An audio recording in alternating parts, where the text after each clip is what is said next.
Well, Santa is bringing a full slate of NFL fun for Christmas Day. We got a blockbuster tripleheader with the Raiders and Chiefs kicking off things this afternoon.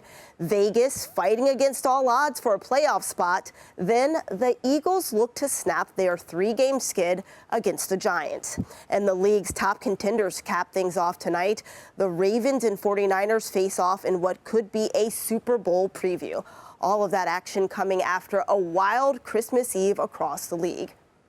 Throw to Johnson, grabs it. He's free. Touchdown. He faked the run and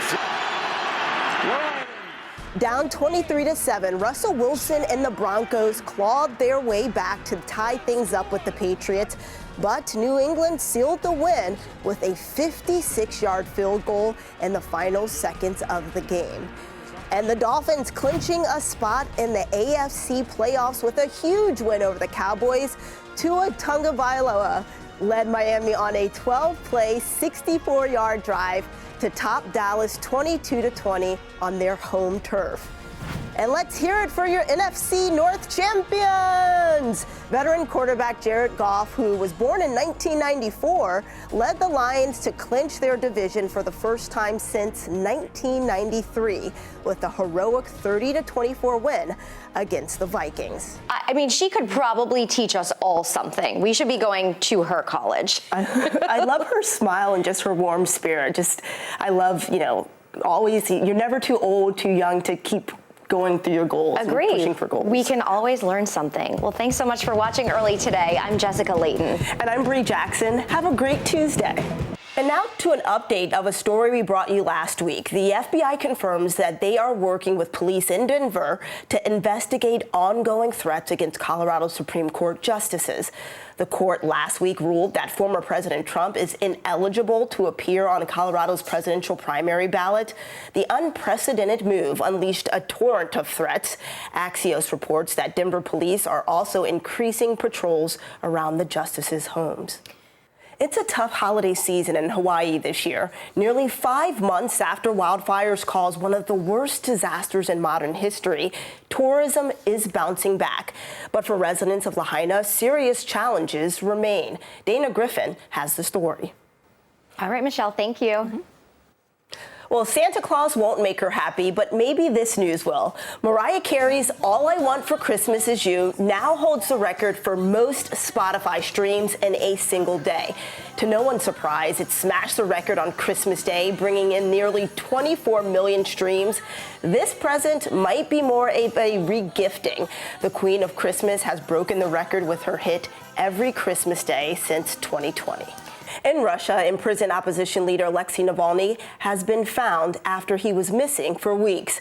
Transferred to a penal colony in the Arctic Circle, Navalny is a Kremlin critic and the most prominent foe of Vladimir Putin. His allies say he is extremely isolated, more than 1,000 miles away from Moscow. Have you ever found a lost photo and wondered about the story behind it?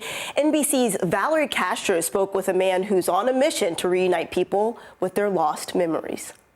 Beat any team, and they're still very much alive for the postseason. Oh yeah, you can't ever count the Chiefs out. They're a tough team to beat.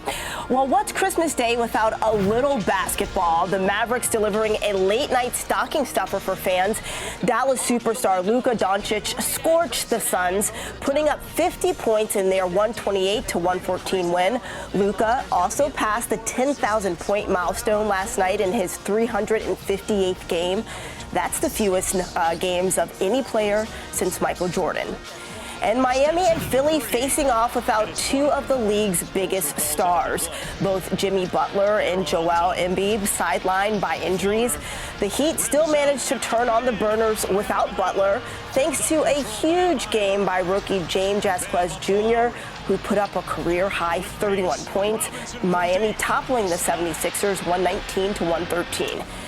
And two of the league's most storied franchises went toe-to-toe for their first holiday matchup since 2008. The Celtics and Lakers, it wasn't quite the Christmas classic fans had hoped for. Boston ran over LA with all 5 starters putting up at least 18 points, winning it 126-115. That is a holiday classic. For sure. A lot of sports for all you sports fans yesterday. President Trump awarded the Medal of Freedom to NBA legend Jerry West. The 81-year-old West was known as Mr. Clutch for his ability to score under pressure. Over the course of his 14 NBA seasons, he broke the record for the most points scored in the history of the Lakers. West rose from humble beginnings to become a Lakers All-Star. During the ceremony, he recalled his West Virginia roots. I was a dreamer. My family didn't have much, but we have a clear view of the Appalachian Mountains. West says chasing a dream and a basketball took him to the highest levels of the sport, including winning an Olympic gold medal. Basketball fans may remember Jerry West as an NBA sharpshooter who finished with an NBA career average of 27 points per game. But others may recognize him from his silhouette, which has now become the NBA logo. The Hall of Famer eventually moved from the court to the front office. As Lakers general manager, West played a key role in attracting superstars and helping to bring 4 championships to LA. He succeeded in securing both Kobe Bryant and Shaquille O'Neal, 2 truly great players. But President Trump says the contributions made outside of sports also deserve recognition. Jerry works harder than just about anybody I can imagine, helping our nation's veterans. While his athletic ability helped bring Jerry West numerous accolades, including this bronze statue outside the Staples Center in Los Angeles, it's a life well played, on and off the court, that have earned him the nation's highest civilian honor. In Washington, Brie Jackson.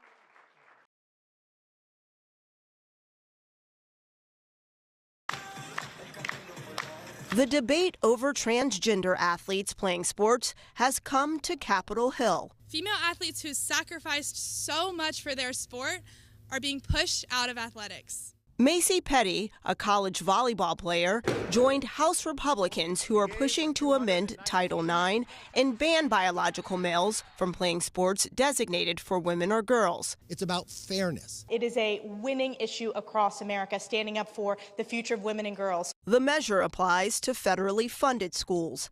Democrats criticize the GOP, saying the focus should be on issues like protecting students from gun violence. This is Republican culture wars going into our classrooms from Washington, D.C. Similar bills have already passed several Republican-led states. I spoke with Minna Zelch, parent of an 18-year-old transgender softball player. What concerns do you have seeing your child go through this? The attacks feel absolutely relentless, and we're all exhausted. Advocates say federal anti-trans legislation would have a devastating effect on mental health and other areas. The message it's sending to people that it's okay, that these kids are not real humans.